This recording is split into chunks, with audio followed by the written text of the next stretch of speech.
So, part 2. The researchers had 2 hypotheses. To test their hypotheses, the researchers compared the expression of 10 early gene mRNAs at 1 and 3 hours after treatment with the ETOH.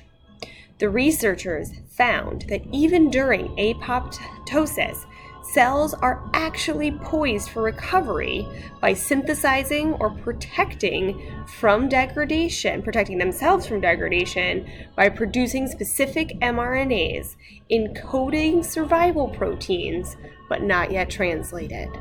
So cells really do in fact lie in wait for the apoptotic stress to be removed, and then they will save themselves. And you can see this in the third column on all of the graphs here, which corresponds to 1 hour after ETOH treatment, meaning that immediately within an hour of removing that apoptotic stress, those genes are upticked and the cell has begun the process of saving itself from death. Snail is a protein enriched in apoptotic cells and was highly induced during early recovery from apoptosis. The researchers thought that this gene, this protein, may protect cells from apoptosis. So they tested this by knocking down snail. And they used short hairpin RNAs, and that reduced the amount of snail protein that could be produced. They didn't knock it out, they just knocked it down. They found that snail knockdown did in fact reduce endogenous snail and suppressed recovery from apoptosis, be it caused by the ETOH or STS.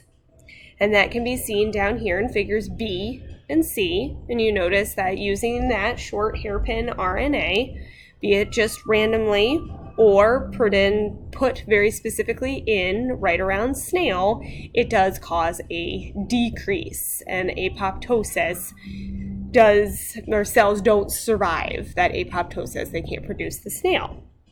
And if you notice over in figure D, there was also an increased PARP1 cleavage. One of the regulatory molecules of snail is TGF-beta.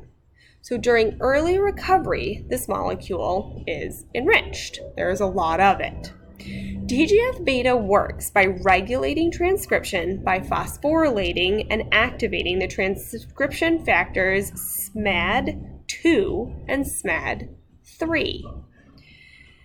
So phosphorylation of SMAD2 or 3 will increase during apoptosis and the first hour of recovery, which indicates that this is a transient molecule.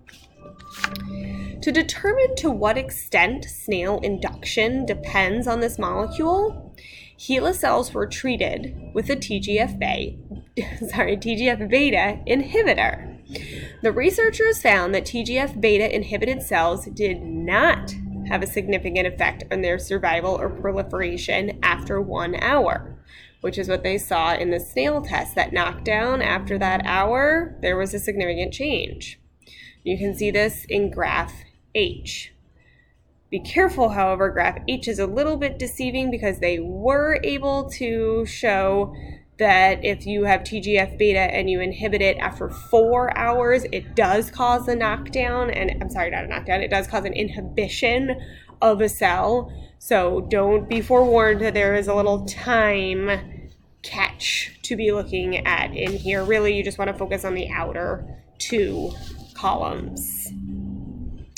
So recall that knockdown of snail, again, just it did not affect survival of apoptosis in recovering cells.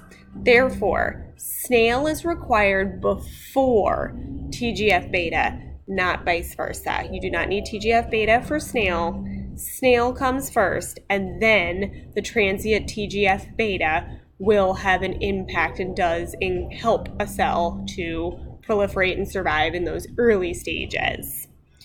It alters the transformation of an epithelial cell to the mesenchymal cell during that cell migration. And you can see that in figure I, that average migration speed does increase. A simulator of endothelial proliferation and migration are the ligand, placental growth factor, and VEGF receptor. So placental growth factor, they tested it because it was among the 10 genes that were upregulated both during early and late stage recovery. So they wanted to see what was its impact, what was it doing. And they found that it was in fact upregulated. They looked specifically at 24 hours and they found that it is increased. And that's in A and B. Ephrin and its receptor also were shown to be upregulated at almost the same rate as the PGF, the placental growth factor. So you can compare A and B and essentially compare A and C. Sprouty-2 is also a common transcription factor, which is a target for VEGF and ephrin, and you can see those in figures D, E, and F, and they are also upregulated post-recovery. So this suggests that these two receptors are highly activated during the entire recovery process. They didn't do any further testing here. They just figured out that those are two receptors that really get activated immediately following apoptotic cell stress removal. So in conclusion, what we have here is that during anastasis or cell recovery, really there are two stages, and those two stages combined together is what will cause a cell to recover. Remember, the early stages, we're going to have a transcription of mRNAs, which encode transcription factors, and those are going to help it encourage a cell to re-enter the cell cycle. So a few hours later, during late stage recovery, proliferation can occur, so that mitosis does take back over. We can have increased migration. Those cells start moving around back to where they need to be, similar to when you need to heal a wound. And then there is an elevation of angiogenesis genes. So they did find that they did answer conclusively one of their research questions, that anastasis is similar to wound healing. And then they also found tumor cell survival of apoptosis. So be it is this triggered by chemotherapy, by radiation, by surgery, any one of our major cancer survival techniques, we really can, unfortunately, have some of those tumor cells, if they're not perfectly irradiated, removed, poisoned, they can survive apoptosis, and unfortunately, upregulation of angiogenic factors does lead to tumor reoccurrence. So obviously, this isn't the end of this. It's a really interesting beginning. It really opens up the treatment and just our understanding. So different types of cancer cells need to be tested. Does this work in every single cell? HeLa cells are cervical cancer cells, so we know that this works there, but does it work in all other types of cancers? This is a similar pathway for cancers that show a high reoccurrence rate. So anastasis prevention, is there a better way? Do we need to check for other certain markers? Do we need to look for elevated levels of snail within a few hours of finishing a round of cancer treatment? Are there certain genes that we should be testing a patient for?